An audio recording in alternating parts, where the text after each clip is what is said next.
Story RH, the podcast that makes a long story short. Welcome to all.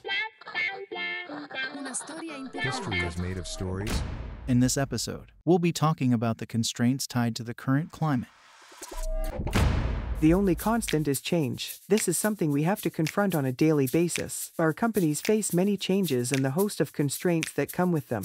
Laws, norms, competition, consumer expectations, and the list goes on. This has always been the case, of course, but the rate of change seems to be picking up in all sectors. So, constraints are on the rise for companies. What's the story?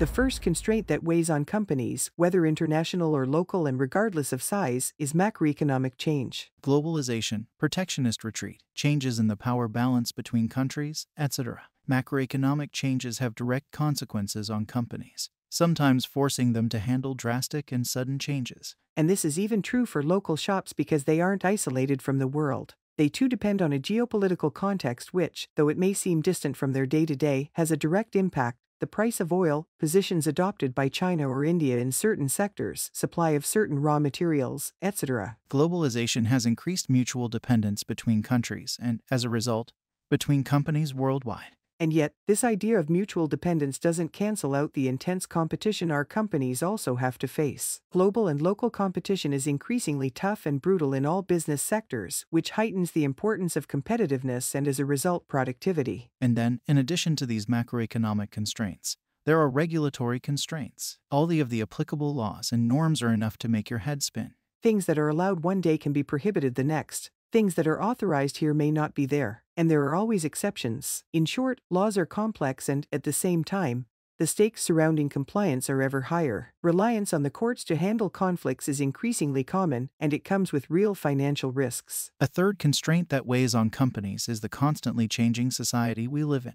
Deep social issues and the trends that emerge have a critical impact on companies. And it's not just a question of generations. It's about social changes that affect all age groups and many different aspects of life: communication, mobility, consumption, social ties, and so much more. These changes impact every facet of business. It's important not to forget that employees, candidates, and customers are first and foremost people who don't leave their thoughts, expectations, and fears at the doors of the company. They expect the company to address some or all of these. These changes add to the constraints already affecting companies, which try to address them as best they can, with solutions ranging from greenwashing to real commitments. There's a bit of everything out there. Next, digital technologies are also impacting our behavior, speeding up social changes. So digital is the fourth constraint. To be honest, digital technologies play an ambiguous role because they can be an amazing tool for facing the aforementioned constraints. They can boost productivity, for example. But at the same time, they're a factor that explains the rise of the constraints companies must overcome. Tech innovations aren't new. What is new is the pace at which major inventions are being rolled out. Last but not least, the final constraint we'll mention is one that ties together the first four: uncertainty. Everything can change in the blink of an eye. We can't know what tomorrow holds, and that makes projection a difficult exercise. Crises come up one after another, piling up, leading to questions about our place in the world, about globalization, the fate of the planet, and the importance of protecting it. This only exacerbates the constraints we've already mentioned. The omnipresence of uncertainty forces us to prepare for a new reality.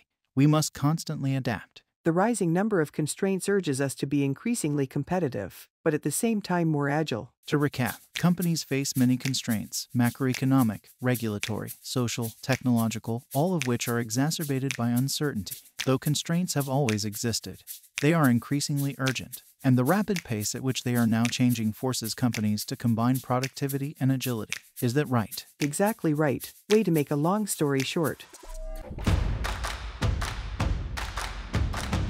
Story RH, the podcast that makes a long story short.